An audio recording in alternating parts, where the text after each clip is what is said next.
কিন্তু ওই এক দুইবারেই কিছু না কিছু আমার চোখের সামনে পড়ে, এরকম অবস্থা আর কি এই রাস্তাটার। আর আশেপাশে বিশাল খালি জায়গা এবং পুরাই অন্ধকার, কোনো লাইট নাই, কিছু এই যে মারামারি চলতেছে এক জায়গাতে, দেখছেন? আমি বলছিলাম না এই জায়গাতে কিছু না কিছু একটা লাগবেই।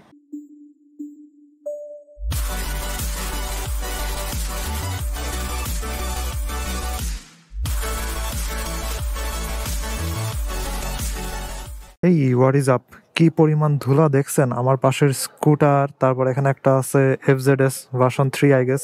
কি পরিমাণে ধুলা, পুরা ধুলাতে কভার হয়ে গেছে। তারপর আমি যে এখন রাস্তা দিয়ে যাব বেড়িবাঁধে প্রচুর ধুলা। আমি বাসায় পৌঁছাতে পৌঁছাতে একদম ধুলা দিয়ে একাকার হয়ে যাবে। কিছু করার নাই। এই যে এখন আমি একটু মনে করেন মুসলাম, জাস্ট বেড়িবাঁধ দিয়ে আমি চালায় যাব, পুরা ধুলা দিয়ে একাকার হয়ে যাবে। আর শীত অনেকটা নেমে আসছে, হুডি পরে ফেলছে অলরেডি। RPM অনেক কমে যেতেছে শীতের কারণে। এই যে RPM হচ্ছে জাস্ট 1000-এ নেমে আসছে। থাক, কিছু করার নাই, যেতে যেতে ওয়ার্ম আপ হয়ে যাবে। এখন আমি যাব হচ্ছে ধানমন্ডি শঙ্করের দিকে, এবং বেড়িবাঁধ দিয়ে একটা রাইড হবে আর কি। আর এই জায়গা দিয়ে নামাটা হচ্ছে অনেক কঠিন একটা পরীক্ষা। যাক, নেমে গেলাম।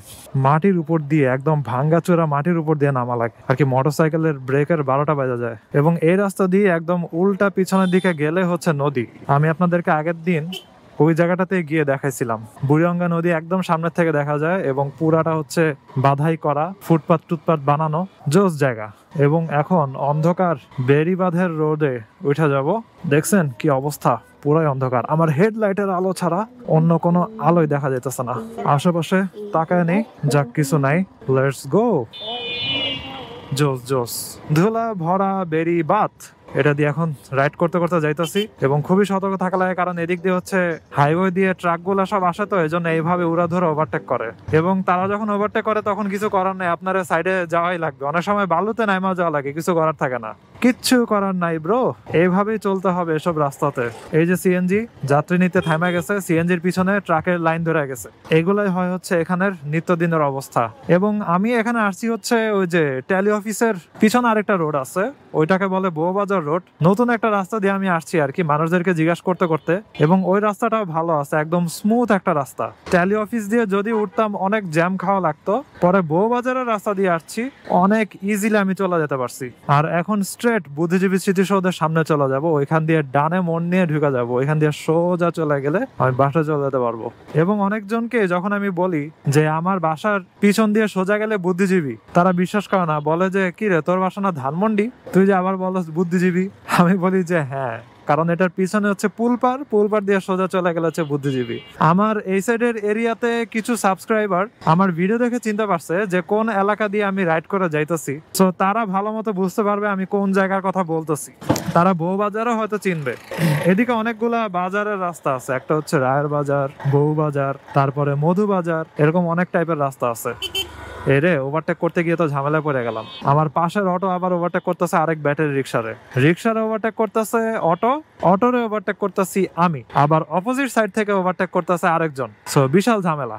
এবং আমি একটা ভিডিওতে বলছিলাম যে this road is not for beginners আর কি। এই রাস্তাতে খুবই ডেঞ্জারাসলি চলে সবকিছু, এবং প্রত্যেক দিনই কোনো না কোনো একটা ছোটখাটো অ্যাক্সিডেন্ট অথবা মারামারি, কোনো না কোনো একটা ঘটনা হবেই। এবং আমি নিজেই মনে করেন এই রাস্তা দিয়ে জাস্ট 1-2বার রাইড করা হয়, কিন্তু ওই 1-2বারেই কিছু না কিছু আমার চোখের সামনে পড়ে, এরকম অবস্থা আর কি এই রাস্তাটার। আর আশেপাশে বিশাল খালি জায়গা এবং পুরাই অন্ধকার, কোনো লাইট নাই, কিছু। এই যে মারামারি চলতেছে এক জায়গাতে, দেখছেন? আমি বলছিলাম না এই জায়গাতে কিছু না কিছু একটা লাগবেই, কারণ এদিকের রাস্তাগুলা এমনি তো ডেঞ্জারাস, তার উপরে কিশোর গ্যাং এসব অনেক ঝামেলা। এবং মানুষেরা এখানে এমন একটা ভাব নিয়ে থাকে যেন আর একটা সেন্টেন্স তারা যদি বলেন তাইলেই লেগে যাবে সে আপনার সাথে, এরকম ভাব নিয়ে থাকে। এজন্য আমার এসব রাস্তাতে থামিও না, কারোর সাথে কিছু বলিও না, জাস্ট নিজের মতো রাইড করে চলে যাই। এই যে ডান দিকে হচ্ছে সাদেক খান পাম্প, এই সাদেক খান পাম্পের থেকে আমি তেল নিছি, এখনো আরো 3 দাগ আছে। এবং দেখি কাল পরশুর ভিতরে হয়তো তেল ভরতে যাব, তখন আমি বুঝতে পারবো এই পাম্পের মাইলেজ কেমন আসে, এবং আপনাদেরকে একটা আইডিয়া দিতে পারবো। এবং আমার সাবস্ক্রাইবার ভাইরা বলছিল যে সাদেক খানের পাম্পের তেল নাকি অত ভালো না, দেখি আমারটা কেমন আসে। তবে মাঝখানে একটা 300 ফিট রাইড দিছিলাম, তো এই জন্য হয়তো মাইলেজটা একটু বেশি আসতে পারে, কারণ 300 ফিটে তো হচ্ছে আমি একটা হাই স্পিডে এবং 5th গিয়ারে রাইড করতে পারছি। আর এদিকে রাস্তা দেখেন 3rd গিয়ারে উঠাই মুশকিল হয়ে যায়, 2nd গিয়ারে চলা লাগে। তো এটা একটা সমস্যা। আপনি যদি লো গিয়ারে মোটরসাইকেল চালান তখন এনার্জি বেশি খাবে, কারণ আপনার স্পিড কম থাকবে কিন্তু আপনার আরপিএম বেশি থাকবে। আর 300 ফিটের রাস্তাতে যে আমি ইকোনমিক মোডে চালাইছি ওইটাও না, কারণ ইকোনমিক মোডে যদি চালাইতাম তাহলে মনে করেন 50-60 স্পিড এবং 5th গিয়ার, ওইটা হচ্ছে ইকোনমি মোড।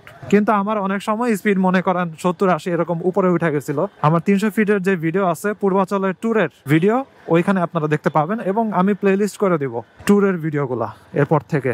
সো যেহেতু 70-80 স্পিডে চালানো হয়েছে তাই আরপিএম অনেক বেশি ছিল, তাই তেলও খাইছে বেশি। এজন্য এটা আমি শিওরলি বলতে পারবো না যে মাইলেজটা বেশি আসবে। যাই হোক, ভাঙ্গাচুরা উঁচা নিচা রাস্তা পার হয়ে গেছি। আমার বাম পাশেই হচ্ছে বুদ্ধিজীবী স্মৃতিসৌধ। একটু পরে আমি ডানে ইন্ডিকেটর দিয়ে দিব, কারণ আমি চলে যাব হচ্ছে ডান দিকে। যাক, ভালো রাস্তাতে উঠলাম। এখান দিয়ে আপনি যদি সোজা যান তাহলে আপনি চলে যেতে পারবেন একদম মোহাম্মদপুর বেরিবাদের চৌরাস্তার মোড় বলে যেটাকে, ওই জায়গাতে। ডানে ইন্ডিকেটর দিয়ে দিচ্ছি, আমি ডানে ঢুকে যাই। ওকে, ডানে চলে আসছি।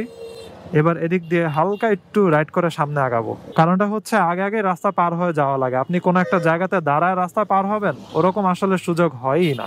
এজন্য যখনই সুযোগ পাওয়া যায় তখনই ফাঁকা পেয়ে রাস্তা পার হয়ে যাওয়া লাগবে। মনে হয় একটা রাস্তা আগেই আমি ঢুকে গেছি, প্যারা নাই, সোজা গিয়ে ডানে গেলেই হয়ে যাবে। যাই হোক, আজকের রাইডে স্পেশাল কোনো টপিক না, এবং দিনের বেলাতে আমি আসলে সুযোগ পাই নাই রেকর্ড করার। দেখেন রিক্সার ওটা কেমনে দাঁড়াইছে, দেখছেন কি অবস্থা? যাবো কেমনে গেল মাঝখান দিয়ে। যাক, বেরোইছি। এখন হচ্ছে নামার এরিয়াতে আসছি। এই জায়গাটারে বলে নামা। নামা কেন বলে আমি জানি না, হয়তো এই জায়গাটা বেরিবাদের থেকে একটু ঢালু, এই জন্য এই জায়গাটারে নামা বলে। এবং এখানের পুরাটা রাস্তাটাই হইতেছে একটা ছোটখাটো মার্কেট আর কি। এখানে সবজি থেকে শুরু করে মনে করেন কাপড় চোপড়, জুতা টাতা যা আছে, তারপরে সাইকেলের পার্টস, মোটর সাইকেলের মেইনটেনেন্সের দোকান, সবকিছুই আছে এখানে। এবং এদিকের ভিতরের রাস্তা দিয়ে আপনি চাইলে মোহাম্মদপুর ওদিকে যেতে পারবেন। যাই হোক, ডানে ঢুকে গেলাম। এই রাস্তাটাকে বলা হয় হচ্ছে পুলপাড়ের রাস্তা। এদিক দিয়ে সোজা গেলে হচ্ছে আপনি ধানমন্ডি শঙ্কর ওদিকে চলে যেতে পারবেন। যাই হোক, অন্ধকারের মধ্যে ডেঞ্জারাস বেরিবাদের রাস্তাটা দেখালাম যে এখানে কি অবস্থা হয়। অটো, তারপরে ব্যাটারি রিক্সা, যা কিছু আছে, বাস ট্রাক যা আছে সবকিছু হচ্ছে ওখানে চলে। এবং ওই রাস্তাটা ডেঞ্জারাস কেন? কারণটা হচ্ছে সদরঘাটের থেকে গাবতলী পর্যন্ত অনেক বড় বড় ট্রাকগুলা হচ্ছে রাস্তা দিয়ে যায়। আর যখন এই রাস্তা দিয়ে যায় তখন হচ্ছে তারা একটার ওভারটেক করে, এবং দূরপাল্লার বাসগুলোও যায়। এই জন্যই আর কি মেইন সমস্যাটা। এছাড়া আর তেমন প্যারা নাই আর কি। যাই হোক, আজকের ভিডিও এখানে শেষ করি। I hope you guys like this video. If you are watching for the first time, you can kindly subscribe. তো সিন নেক্সট, ভালো থাকেন, সাবধানে রাইড করেন, টাটা।